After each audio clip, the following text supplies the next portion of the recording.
Coming up next on the Jeff Crilley Show, she was a up-and-coming anchor. She got very sick because of toxic mold. Now she's dedicated her life to telling the most important story she's ever told. Her journey just ahead.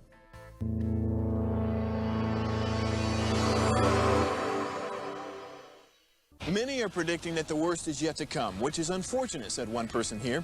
Until now, they've enjoyed the reputation of being the nation's icebox. Watched a burglar in his home this morning by webcam. As a journalist of over 25 years, stories are what make my world turn. Reporting live from the Dallas newsroom tonight, Jeff Crilley, Fox 4 News. But in 2008, I took the jump from my familiar life and started a PR firm from my home. We're talking about anyone with a camcorder like the one I'm using becomes a television network. We started slowly growing the company, and we now have over 100 clients, and we've branched into the world of live digital broadcasting. I now own 8 different TV studios and have a huge team, and the stories that I now get to share are sometimes the most important of my life. Life has a funny way of coming around full circle. This is the Jeff Crilley Show. My next guest and I share a lot together. We both spent a lifetime in TV news, and we both loved it. She came down with toxic mold exposure, and it really changed her life. Susan Russell is in the studio. She's with Mold Dog Knows. Thanks for coming on the show. Thanks for having me. Awesome. Okay, well, tell us the story. Well, it was actually about 2 years ago that I discovered that it was mold illness, but let's go back about maybe 35 years. That's telling my age, but I worked in WBBH in Southern Florida, and it was a big job. I mean, agents and contracts and lawyers, and I took this job, and it was within like a week I started just getting this horrible head pressure, horrible headaches, blurred vision. It was very challenging, and all the while, I'm getting wardrobe and getting styled, and the new anchor, and getting publicity, and it was horrible. I was miserable. I was depressed. I didn't know what was going on, but still, no matter what, I'd show up, and you pull it together. You get on the anchor desk and you pull it together and you tell the stories. But they had me, I met finally with a psychologist. They thought it was just I was homesick, and so I made an agreement that I would stick it out for 6 months, but it was horrible. And at the end of that 6 months, I had to break my contract and had to, I moved back to the San Francisco area. By that time, I was so sick, probably homesick by then too, just because I felt so awful and didn't have an idea what was going on. So let's fast forward like 25 years. Back then, nobody knew what mold illness was. And I ended up in another home that now I know had mold. It had it throughout the carpet. Brought in a mold inspector, said the house is fine. And I'm like, no, it's not fine. There's something wrong. I'm getting this head pressure. I'm getting these headaches. Had another one come out and said the same thing. And my husband and I, my husband is a functional medicine doctor, we're starting to know a little bit more about what mold illness is and what it can do to the body. It causes chronic inflammatory response in the body, throughout the body.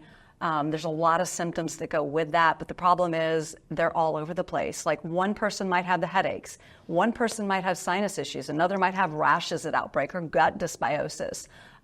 It can cause cancer. It sends the body into a tizzy. It brings about an imbalance. Hormone problems. And the thing is, if you don't deal with it, all these other treatments for thyroid and headaches and stuff, it's not going to work. You're not getting to the root cause. So in this house, we ended up just using mold dishes and patted the carpets because you need to agitate. And it was off the charts. We sent it in. On like 2 weeks prior, 2 weeks later, we get a call from the lab that said, you guys need to leave tonight. It is so bad. It is over the top. We moved out. I spent the next 3 weeks like staying with people, trying to get my daughter to stay with someone near her school because she was in middle school. That's really when things began to become clear to us. And like I said, it was about 2 years ago that I started going, I think that's what that was. I was triggered when I was about 26, when I was a news anchor back in Florida. And so I look at the progression through the years, like not feeling well. And one thing that is so important when you inhale the mold, it's mold spores. It's called mycotoxins. Mold, which is not very often apparent. Like there could be mold in here, and I'm sure there's not. It's a very clean environment. But even in beautiful brand new homes, you can't tell. If there's a pipe that burst behind the walls and you don't know it, or even if you did and you had it cleaned up, and any remnant of water is behind, it can still be growing mold. And it's the mycotoxins that the mold sends out that is what people react to. Wow. Now, not everybody reacts to mold. It's about 25, 26% of the population. So that brings even more confusion. Sure. Husband's fine, you're sick all the time. So Susan, then you started a mold detection company, but you do it differently than most mold detection companies. Yes, very differently. It was about a year and a half ago that one of our patients was very, very sick. Her husband, they had remodeled an older home and they had young kids, and they all, when they moved in, they got sick. She had been familiar with it. They moved out. They had a mold inspector come in. The mold inspector said, no, your house is fine. Same story, rinse and repeat. And my husband could test her and tell her, no, you have current mold exposure, so you need to go back. You need to have the house tested. Well, a friend of hers discovered a mold dog. And I'm like, what? A mold dog? Like, that totally makes sense. I mean, they're trained the same. You have narcotics, cadaver, bomb sniffing dogs. It's the same type of training. It's the imprint. You can imprint a dog on anything. Fleas, bed bugs, Wow. mold. So I got a hold of the person that did the training, and fast forward, we now have a dog that's very highly trained. I ended up, it was going to be my husband. He thought it'd be nice to have a break between seeing patients and take the dog out. We didn't expect it to explode like it has. And we ended up, he didn't do that. We ended up hiring a former law enforcement canine handler who did narcotics. That was a blessing, because what we learned is you can't really just be trained in 1 week, which was what the program was that we put our dog through, to just hold a leash. The handler is actually more important than the dog. Oh, really? The dog is only going to be as good as the handler. So that is one thing. We are only hiring former law enforcement, fire, and military canine handlers who not only have been trained properly, but they have the years of experience. There's a lot that goes into Sure. detection. And I'm so impressed because you're the person that the media turns to when they have questions. In fact, you guys were just featured on Fox 4 not long ago. Let's go ahead and roll that clip. Home because of toxic mold. It's a more common problem than you may realize. Texas has the highest mold counts in the country. Houston, the most homes with mold. You may be shocked that it's a four-legged friend helping sniff out serious problems. Bittersweet smiles from this family of 6 in Cyprus. They're finally feeling better after suffering for almost a decade, but they had to move out of their home during remediation for toxic mold removal. So in here, the dog is black. Ashley was the first to experience odd symptoms. I started having like severe rashes on my face, on my neck. Our daughter started having like bouts of rage, she started like having OCD tendencies. It only worsened from there to autistic-like behavior, to autoimmune issues, seizures, verbal tics, serious neurological symptoms, and severe stomach pain. And the list goes on and on. What was growing between the walls of their dream home is to blame. We built the house and moved in July of 2013. It was about 2 years after that that we started noticing symptoms. There was actually boards that were placed in the walls that were moldy. Our son's bedroom had the whole seal plate behind his wall actually was covered in mold.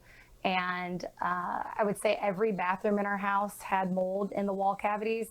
The remediation company said that more than likely it was due to humidity levels too high in the home, which a lot of that had to do with the HVAC being just very poorly designed. They were suspicious it was mold, but heard many mold tests falsely come back okay. So that's when they brought in the certified mold sniffing dog, Zia. She's a type of hunting dog called a Drathar. Good girl. The easiest way for her to get it is going to be like the biggest hole in the wall, which is where the electrical outlet is. So if you were to take the plate off of there and you just have the outlet on the wall, there's a big hole around that. So if there's any odor of mold in the wall, it's going to be strongest source is what we call it. It's what she's trained to get to. So the dog's accuracy is over 90%. So any of us would go to Vegas, and if I said like, hey, this machine pays out 90% of the time, like give me my wallet and I'm going to put money in there. So the dog's reliability is far superior than anything else.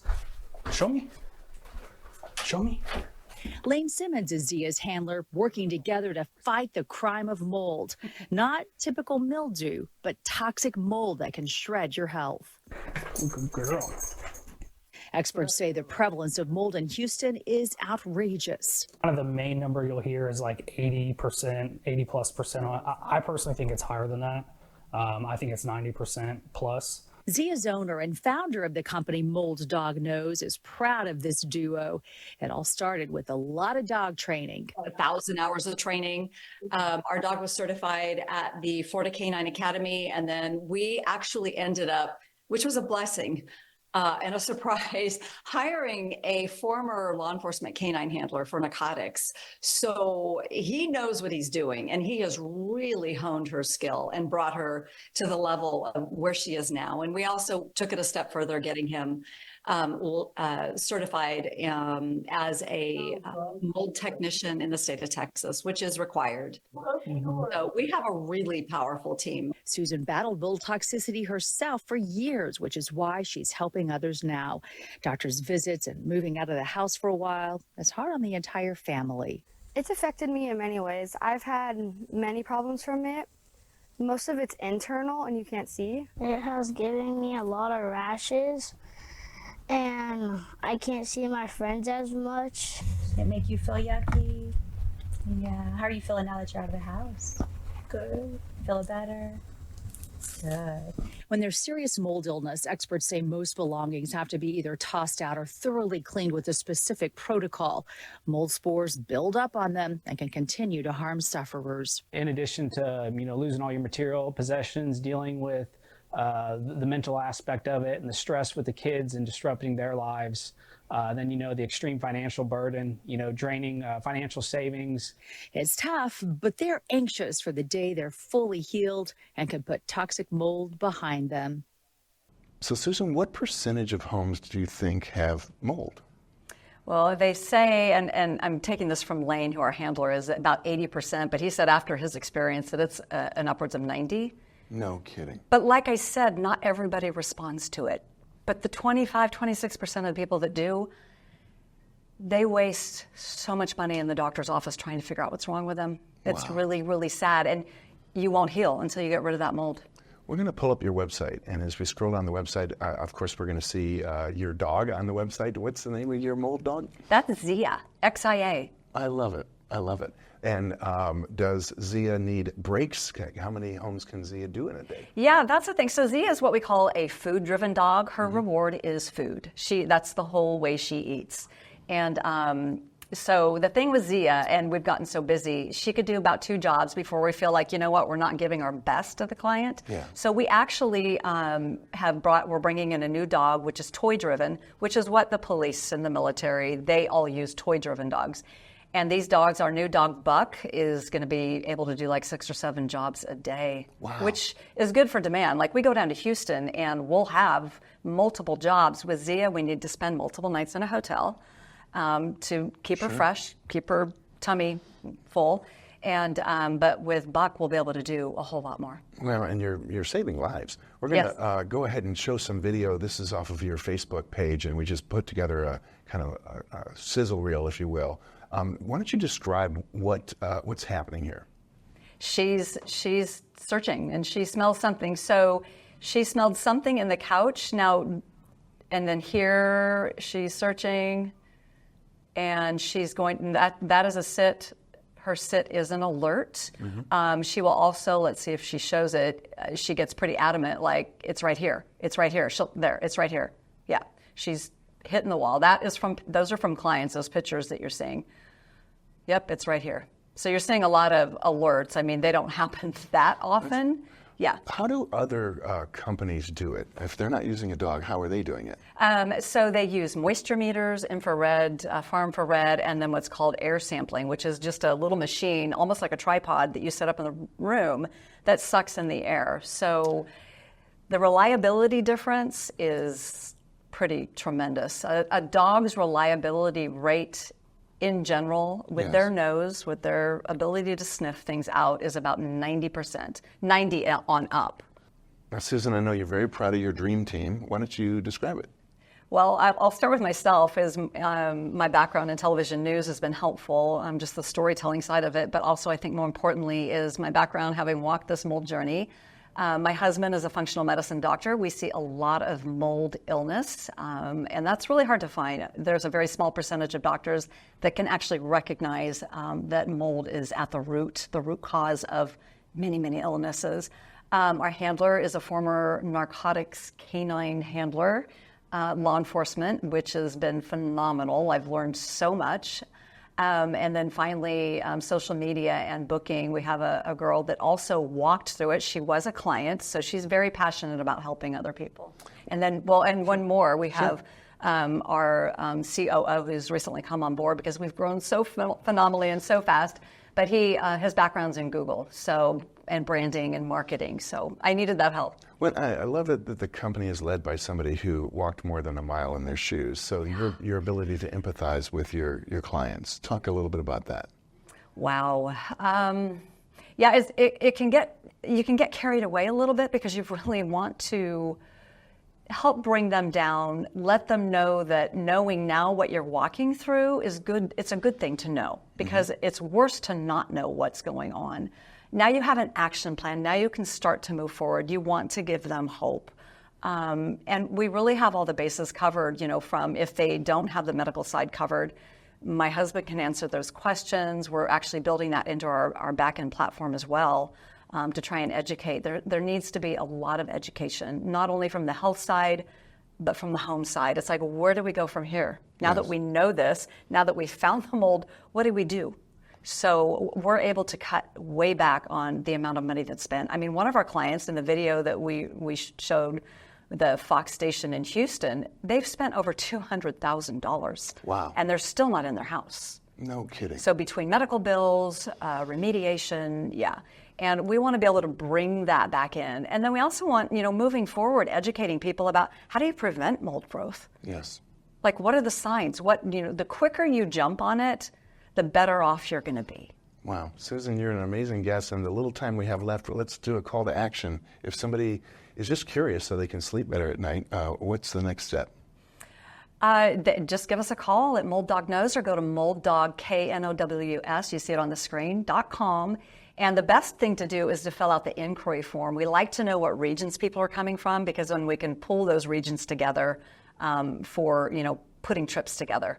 Or you can call the number on the website. But give us a call. That's the first place to start. We are the first responders, and that's what we consider ourselves. And then we will help you in your journey from that point on if the mold is found. And so you can start to heal your home, your house, your family. Wow.